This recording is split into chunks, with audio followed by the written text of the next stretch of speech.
असाच रोज अभ्यास करायचा. ओके, खूप अभ्यास केला, रोज अभ्यास केला की तुम्ही मोठे होणार.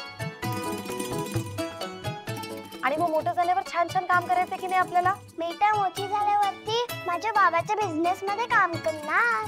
हो, वाव. आणि तुला काय करायचंय म्हणू? मला कॅमेरा बनायचंय, मला आर्टिस्ट बनायचंय. किती छान. मग दोघींना जे हवं ते सगळं होऊ दे. पण हे सगळं करत असताना एक गोष्ट लक्षात ठेवायची, खूप मेहनत करायची. आळसपणा करून चालत नाही. अशीच मेहनत घ्यायची. ओके, आणि त्याची सुरुवात कशापासून होते? अभ्यासापासून. म्हणून खूप मेहनत करायची. ओके. हो. आणि काय रे, इतका वेळ होऊन गेला, तुला काही खरं सांगावंसं वाटत नाही तुझ्या आईला? का नेलेले कॉमिक्स? आणि खरं सांगते, मी नाही नेले होते कॉमिक्स. काय जादून आले तुझ्या बॅगेमध्ये? हेच म्हणतेय मी, स्वतःच्या चुकांची जबाबदारी घ्यायला शिक बनी. मागे फेल झाला होता तेव्हा काय म्हणाला होता? मोठ्या तोंडाने बोलला होतास की आई मी खूप मेहनत करेन, भरपूर अभ्यास करीन. मग कुठे गेला तुझा उत्साह? सांग ना मला. आणि आता तर खोटं पण बोलायला लागलास तू. याचा राग आलाय मला.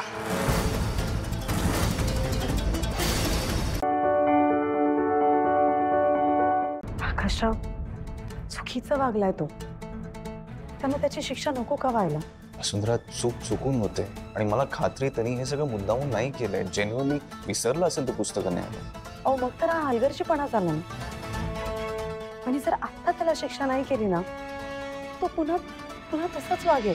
मी काय बोलतोय, प्रत्येक वेळी स्ट्रिक्ट असायलाच पाहिजे?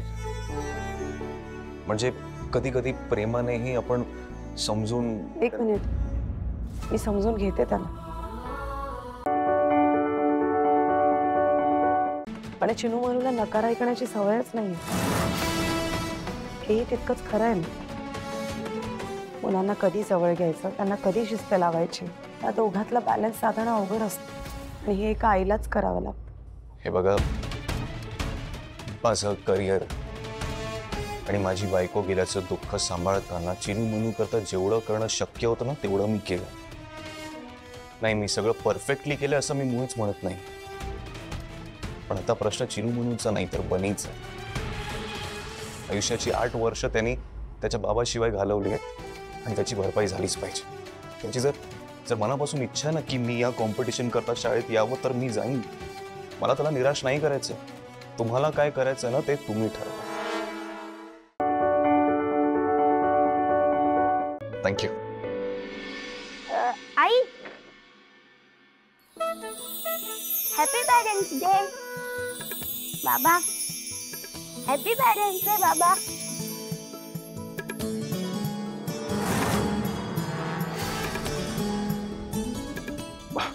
बाई, तू बनवलंस? खूप सुंदर आहे. थँक्यू. आणि तुमचं काय? हा, पेरेंट्स डे वर काय आहे की नाही तुम्हाला? हॅपी पेरेंट्स डे बाबा. Thank you. Happy parents day I. Happy parents day. अरे अरे, हे घ्या तुमचं टिफिन.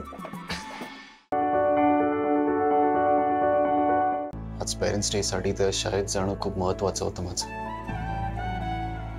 प्रॉमिस मोडलंय मी आज. एक बाबा म्हणून फेल झाल्यासारखं वाटतंय मला. तुम्ही काय, मी पण. कदाचित खरंच तो चुकून पुस्तकं घरी विसरला असेल. हा नाही तो, मी त्याला नाही समजून घेतलं. पण बघा ना, आपल्यासाठी आठवणीने ग्रीटिंग कार्ड बनवलं त्याने. चिडला होता माझ्यावर, पण माझ्यासारखा राग धरून नाही बसला.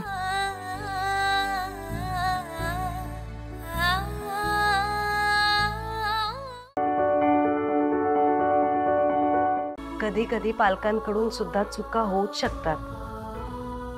म्हणजे आपण जेव्हा मुलांना जन्म देतो तेव्हाच आपण परफेक्ट पॅरेंट्स नाही होत. आपण शिकत शिकत पुढे जातो ना. आपल्याकडनंही कधी कधी चुका या होतात. आपण पण माणूसच आहोत शेवटी. वहिनी, आपल्या चुकांची शिक्षा आपल्या मुलांना भोगावी लागते, त्याचं काय? असं काहीही आभाळ कोसळलेलं नाहीये. आणि तुम्ही जे केलं ते काय मुद्दाम केलंय का? आपण जे करतो ते मुलांच्या भल्यासाठीच करतो. आशू, वंदनाताईंचं मन मी जाणते, चांगल्या आहेत त्या. एक आई आपल्या पोटच्या मुलीच्या सुखासाठी एका दुसऱ्या लेकराला दरीत नाही ढकलू देणार त्या. आणि ज्या परिस्थितीत हे लग्न झालंय ना, त्यानंतर त्या हे समजून घेऊ शकते. चेहरा पाहिलाय मी त्यांचा. आणि मुळात आशू, तू आयुष्यभर शिवाबरोबर सुखी राहणार नाहीस. मी तिला आयुष्यात ऍक्सेप्ट करू शकणार नाही, मग तीही सुखी राहणार नाही. मग काय अर्थ आहे या लग्नाला? 2 आयुष्य उगाच भरडली जाते, अख्खं घर पोखरून निघेल. आशू, असाच आयुष्याचा प्रवास करायचा आहे मला तुझ्यासोबत. हिच्यासोबत मी हिच्या वस्तीपर्यंतचाही प्रवास करू शकत नाही. आयुष्याचा प्रवास कसा करणार आहे? मला खूप बरं वाटलं. कितीही रागराग केलास तरी माझ्यासोबत आलास. आई, तू म्हटलीस म्हणून मला यावं लागलंय हिच्यासोबत. आई, आजी, पाना गँग खूप खुश होईल. एकदा का मी तिथे गेलो की आई जे जे म्हटली होती ते हिच्या घरच्यांना सगळं सांगणार आहे. जर मी हे बोलू शकलो तर खरंच माझी सुटका होऊ शकते. पण हा असा अचानक यायला तयार का झाला? जाऊ दे, येतोय ना. मला खूप भारी वाटतंय. लग्नानंतर आम्ही दोघं नवरा बायको म्हणून पहिल्यांदा वस्तीत जाणार. एक काम कर, आता ते दुकान आहे बघ मिठाईचं, तिथनं छान मिठाई घेऊन ये काकूंसाठी आणि आजीसाठी.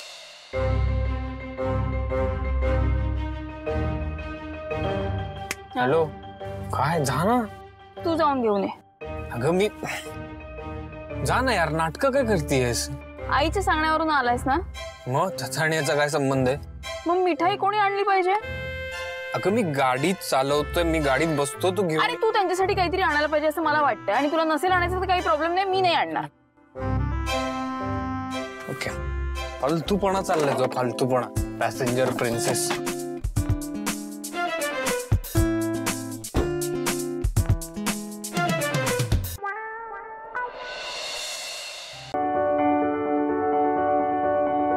मजाक करताय काय? अहो, तुमच्या बायकोने नारळ पाणी घेतले त्याचे पैसे द्या.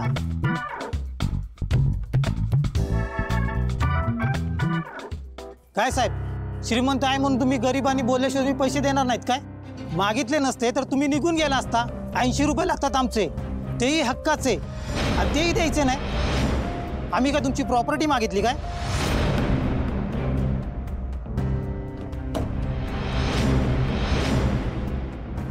हे पकड. हे भाई, एवढं काय बोलतो त्याला? नवरा आहे माझा तो. माझ्या नवऱ्याशी असं बोलायची हिंमत कशी झाली?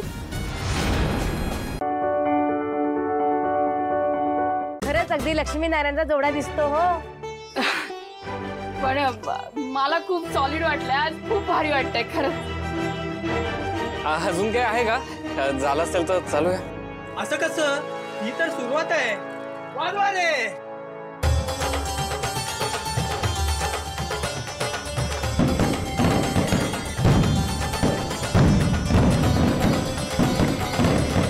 शिवा, काय दिवाळी आहे का? वस्तीत एकाच्या घरी जरी आनंद असला ना, तरी अख्ख्या वस्तीसाठी तो सण असतो.